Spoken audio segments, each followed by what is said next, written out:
Welcome to the Clean Library Podcast, where content meets conscience. We believe there are millions of you readers out there desperately searching for a better way to find clean content. Each episode, we will introduce you to a new author of clean books, giving you, your family, and your friends clean options. Hello, everybody. My name is Marcus Williams. And I'm Brock Morris. And usually we're co-hosts, but today I'm going to be the guest on the podcast. I'm going to put on my author hat. And so, Brock, you're on your own. You get to interview me today. Right on. Yeah, we thought that as Marcus is an author also, and as we want to interview authors of clean content, we were going to put him in the hot seat here and run him through some questions and learn more about him and his sort of experiences while writing and life that contribute to that. So we'll jump right into that, Marcus. So let's start out. I think most of the time as authors get started, they have a journey that sort of leads them from where they currently are and what they're doing in life to becoming an author, right? So why don't you walk us through a little bit of how you started on this path to writing? Okay, well, you're absolutely right. My path was not what I expected. I loved to read as a kid. So when I would get in trouble, I would get grounded from books. So I had to hide books all over the place. I had books hidden behind the toilet and under the sink and under my bed, so that if I got one taken away, I'd still have something to read. Well, some of my favorite books were detective books, Hardy Boys, Sherlock Holmes, and also special agent type stuff, And so I wanted to be a federal agent. I didn't say I want to be a writer when I grew up. I wanted to be the thing I read about. And I did it. I was a special agent with NCIS, Naval Criminal Investigative Service. I loved it. I had a career with them all over the world. And I got to do the things that I read about as a kid, which was super cool. And a lot of times I had to be away from home on jobs, on assignments. And one time I was away from home for 10 weeks or so. And so I'd work during the day and then I'd go home or go back to the hotel at night. And there's just so much you can do in a hotel by yourself. You can work out, eat dinner, watch TV, read. 10 weeks, it gets boring. So one day I just sat down at my laptop. I had the beginnings of an idea and I just started typing. I just started a story and thinking it would probably just be some kind of short story. And it turned into a full-length novel. And that was my first book.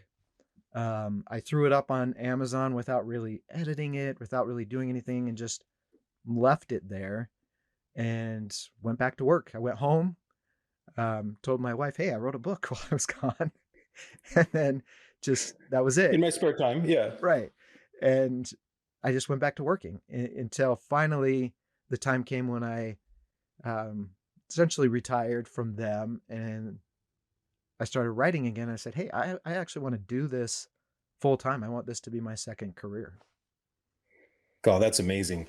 And I think there's maybe few authors who've had such a direct life experiences that might feed into the content they're writing. But that brings up something I'm really interested to know. So how do you think that your life experiences impact? So everything from what, for example, what you did professionally to maybe your family competing on the Gong Show as cloggers, how do those life experiences, how do they impact and play into sort of your writing process from the inkling of a first idea all the way through a final draft? Yeah, you had to bring that up, didn't you? We were going to let that slide.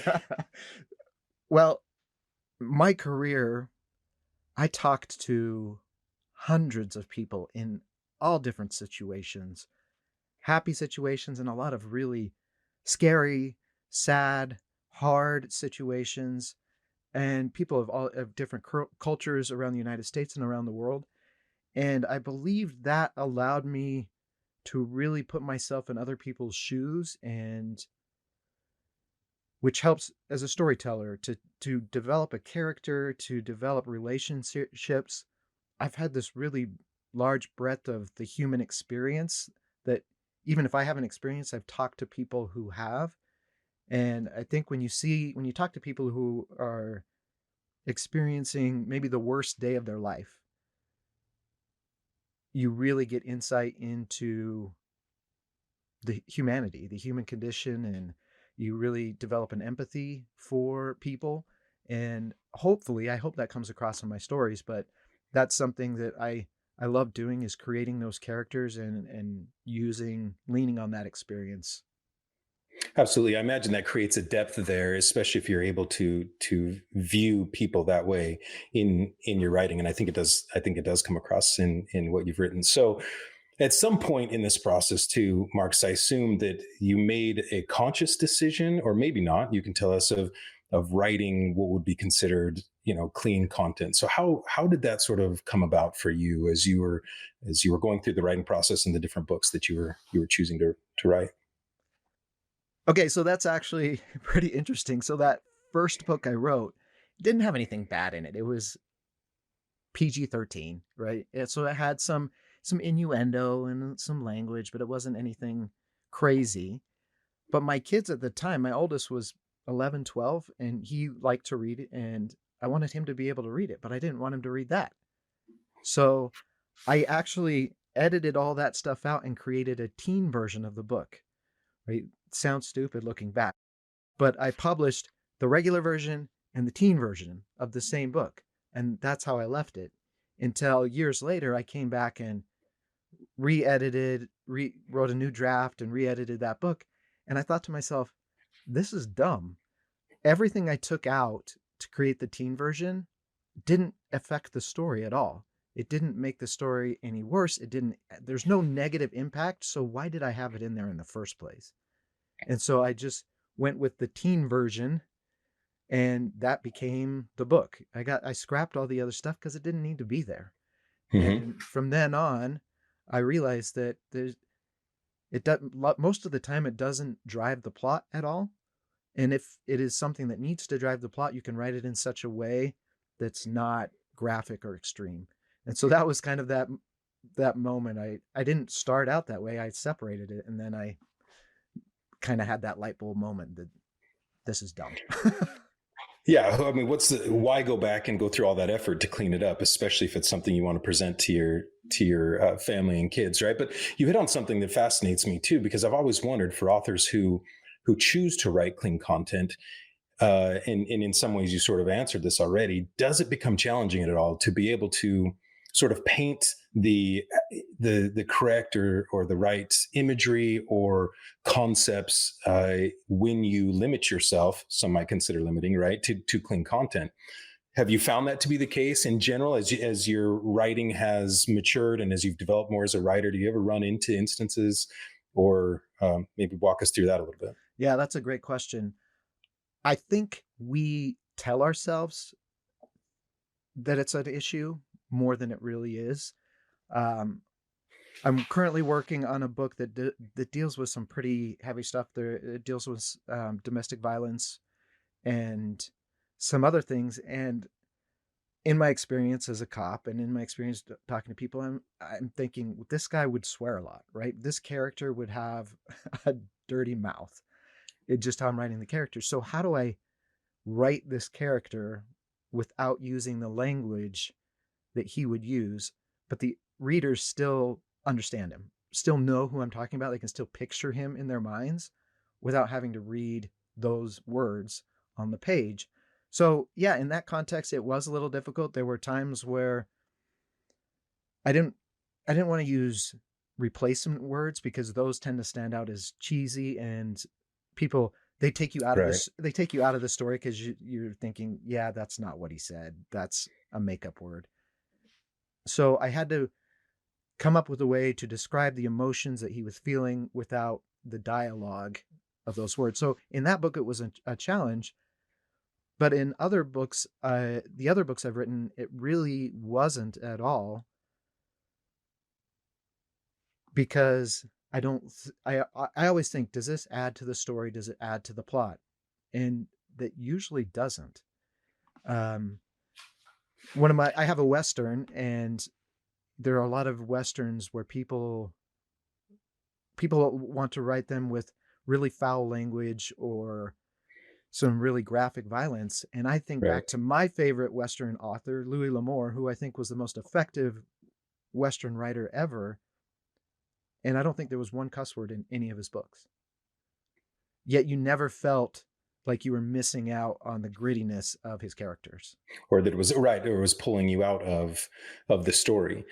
I think that's really interesting. Again, I think when writing fantasy, it's probably easier in some ways because you can create a world and environment that's completely make believe, and so using words and descriptors might fall a little bit easier. But I think you made a really good point earlier, which is we know life isn't clean, and we recognize that.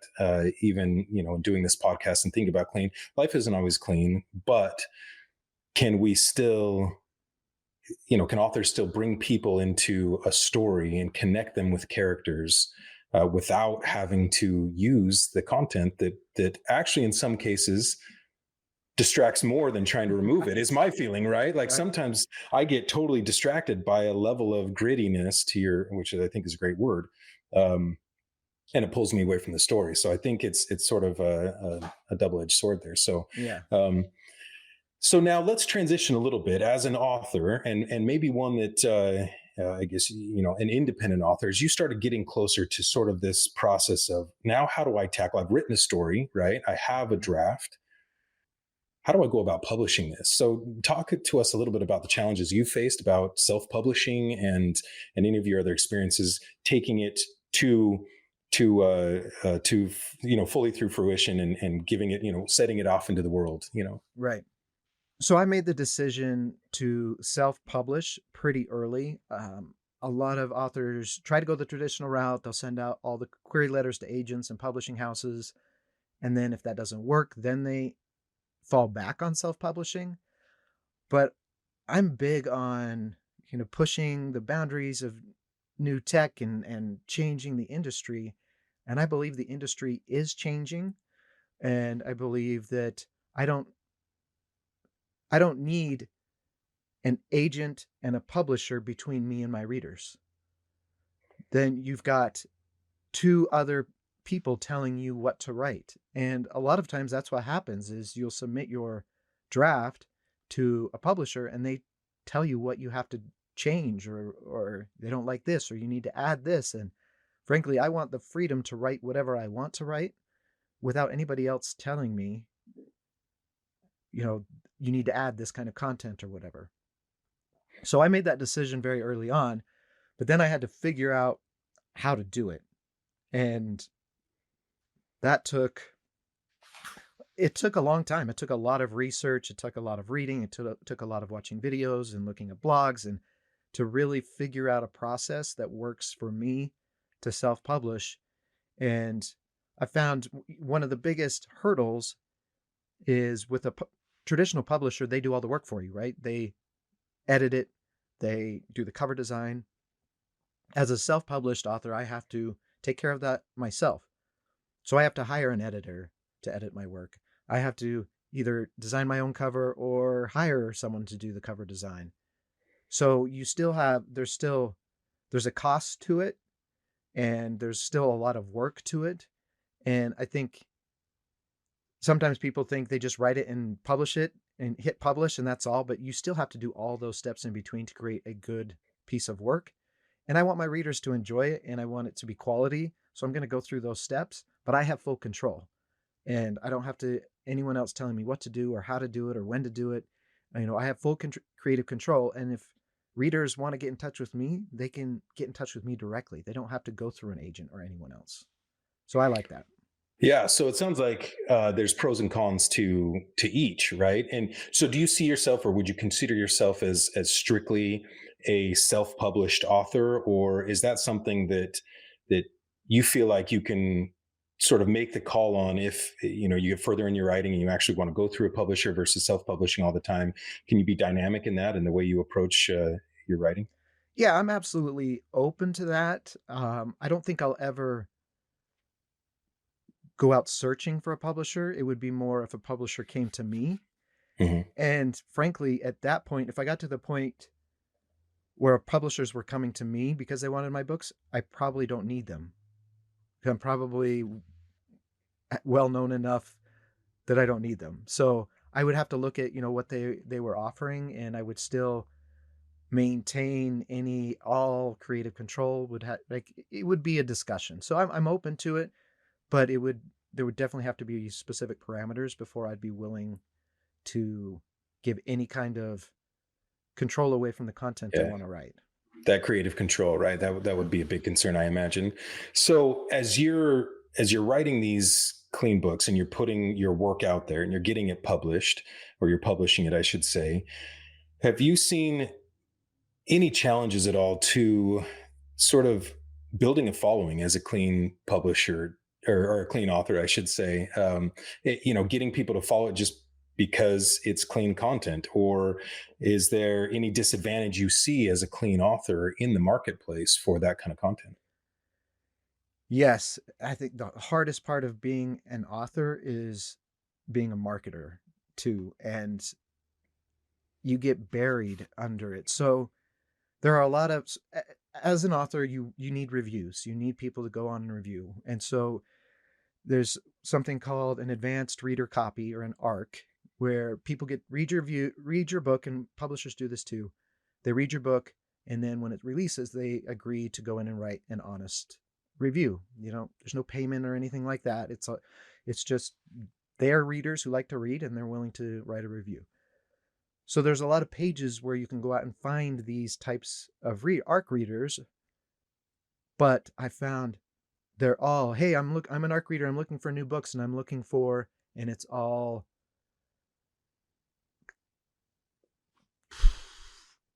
categories, I guess you'd say, that wouldn't fit a clean book. Right. So it's really hard to go on and say, hey, I've got this book, it's a fantasy and it's clean. You just don't get the takers. You just don't get as many people interested in it.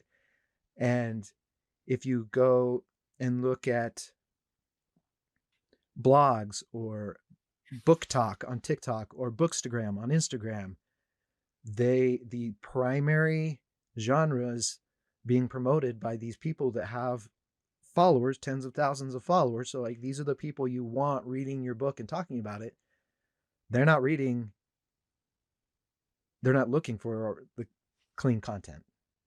Right. So it's really difficult to find a popular bookstagrammer who wants to read this type of clean content, because that's not the popular, that's not why they're getting their clicks and their views. They're getting their clicks and views because of the other stuff.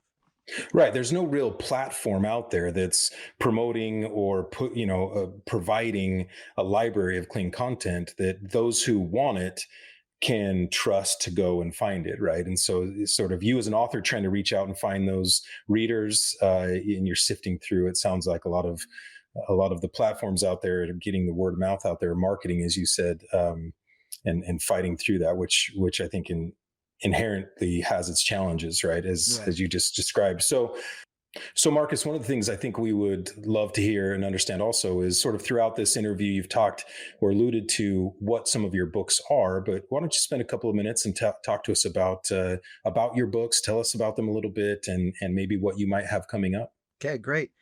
And actually, as we were talking, I just had this idea that maybe I should put content warnings in my book blurbs, so that when you go and see my books on Amazon, it actually has, this book contains, minor scenes of violence, or this book contains, kind of like you see on DVD. Awesome. Yeah. Maybe, why not? I should do that. Anyway. I love it. That's the purpose of this, right? That's great. Let's come up with ideas. Let's be innovative. Let's change the paradigm a little bit. Right. We're sitting here talking about this something that doesn't exist. So why not start it? Anyway. Get on it, Marcus. Yeah. All right. So I don't write in just one specific genre. I like to mix genres a little bit, and I have books in different genres. So let me tell you about them. The first one, and this was that first book that I wrote 10 years ago. Oh, it's been more than 10 now. It's called The Flaming Grenade, and it's part of the Fountain of Power series. And right now there are 4 books and a prequel, and book 5 will be coming out later this year, and that will be the final book in the series. And that's about a guy who works for a high-tech firm in California. They're working on teleportation research, and this, top secret research, and he's accidentally used as a human test subject in their research, and it works. So he has this ability to teleport, and that first time though it glitched because they weren't planning on it, and he finds himself in the middle of a murder mystery, and that involves an ancient power. And so he starts to investigate this mystery and power to try to get himself out of this mess. And he finds that he has this connection to the power, and somehow he's thrust into this responsibility of keeping this power away from evil forces. So the first book occurs in Sicily, which is cool because I lived there for 3 years. So a lot of the places I wrote about are places I've actually been. And then the second book takes place in Japan. Again, I lived there, so it was fun writing about it. And in the second book, the power is contained in a different object, but it's the same power. And so we're starting to learn that this power isn't just in one place. It's manifests around the world. And then book 3 is in Mexico, and book 4 is in Scotland and Iceland. So book 5 will be in the United States, but I'm not going to give any more teasers than that. Right. So that's a fun series. It's action adventure, but it's got that fantasy. It's got the sci-fi mixed in because of the ancient power and the teleportation. So it's a little bit mixed, but it's just a fun adventure. Him and his wife are on as they're starting a family. And then I have a Western that I wanted to write a Western. As soon as I said I want to be an author, I needed to write a Western. I just love Westerns.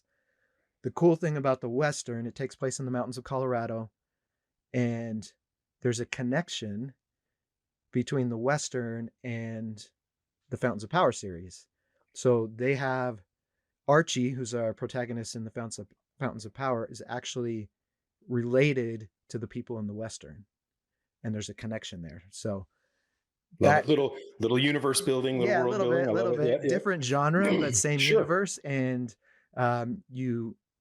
you see that more in book 3. So in Fire God, the one that takes place in Mexico, is where you see that connection.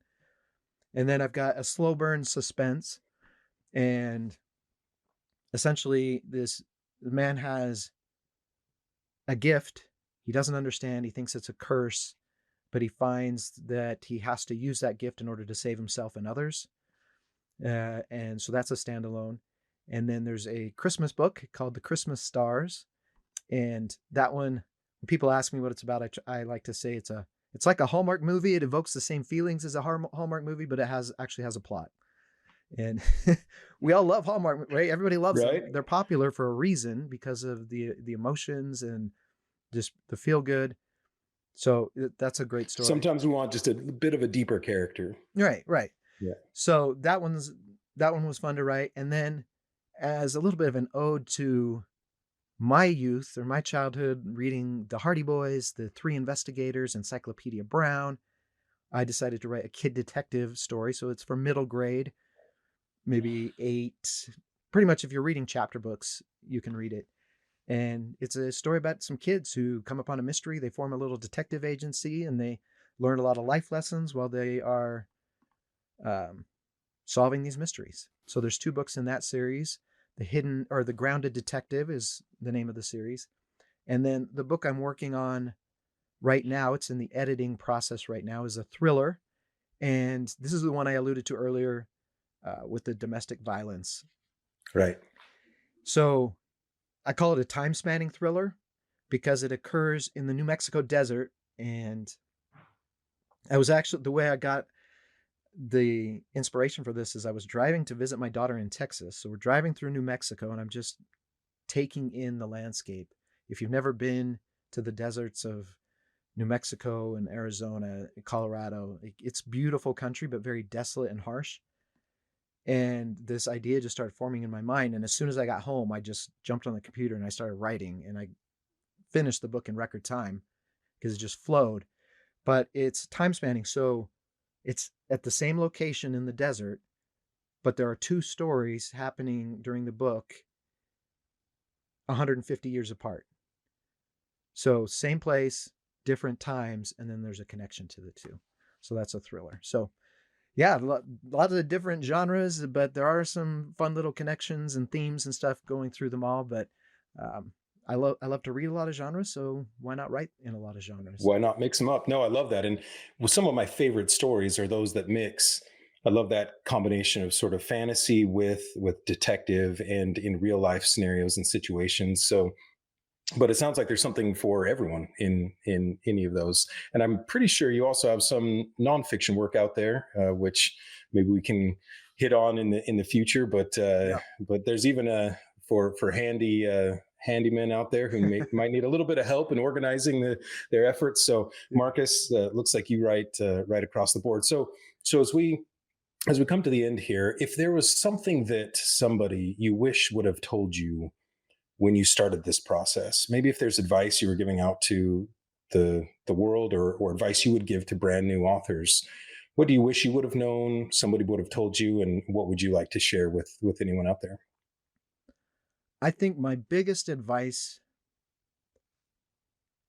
that I've come to realize over time, and I don't know if someone would have told me this, if it would have resonated as much as learning it for myself. Um, it's great to submit, like if you want to be involved in critique groups or writing clubs, that's all great.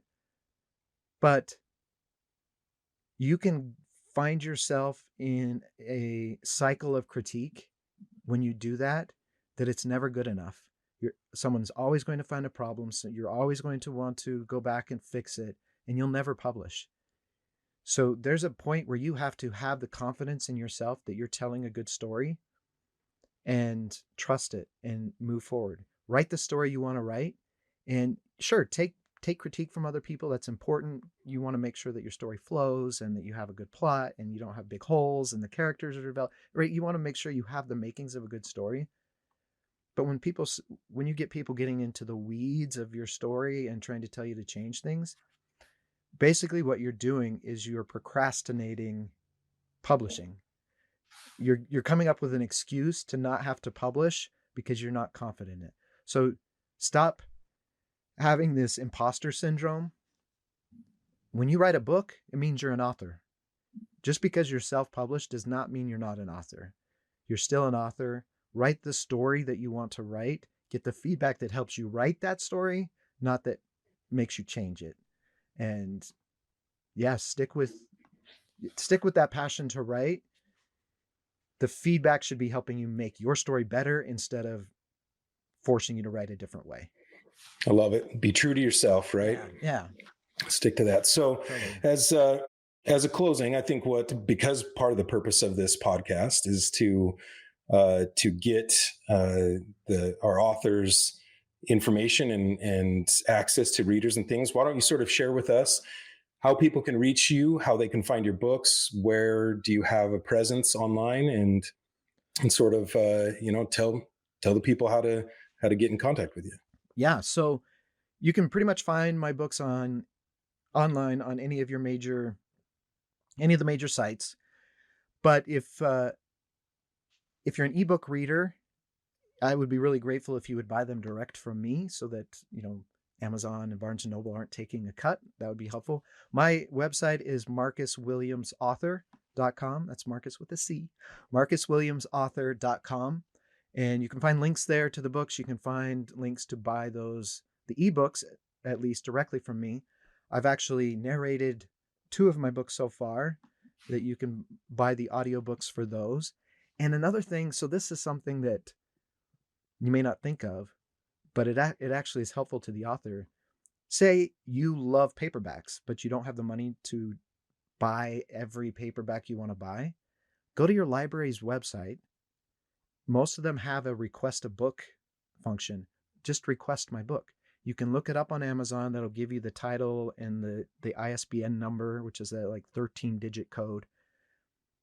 Request it through your library. I get paid when you do that. When they buy the book, I get paid. When people check it out, I get a little cut. So that actually you're helping me still, and then you can read it for free. And other people I had no idea you could do that. Yeah, that's great advice. Right. So now the entire community can read it for free. So as you're listening to the podcast and you want to buy all these books from these authors and you're like, I don't have the money, don't spend the money. your library has a budget. Ask them to spend the money. So Love it. Awesome. So great. Well, thanks again for being on our podcast, yeah. Marcus, and taking part in what we're doing here. So Am I a host think, again, or am I still a guest? I think we'll hand it back to you as a host now. That was great. Actually fascinating. I learned a lot. We've known each other for over 10 years, I think at this point too. I learned a lot about you I didn't even know. And so thanks for being willing to take some time and share with us a little bit more in depth. I'll hand it back to you. Yeah, that was a lot of fun. And I can't wait to talk to other authors about the same stuff, the same topics and questions. This is going to be a lot of fun. So everybody, please subscribe, share the podcast with your friends. Let us know, do you have an author you want us to interview? Let us know who they are. We'll reach out to them, invite them, or I'll put the link in the podcast description. They can go directly to that link to sign up to be a guest on our podcast. Thanks for listening. We really appreciate it. And we hope that we can help you find the content you want to read here on the Clean Library Podcast.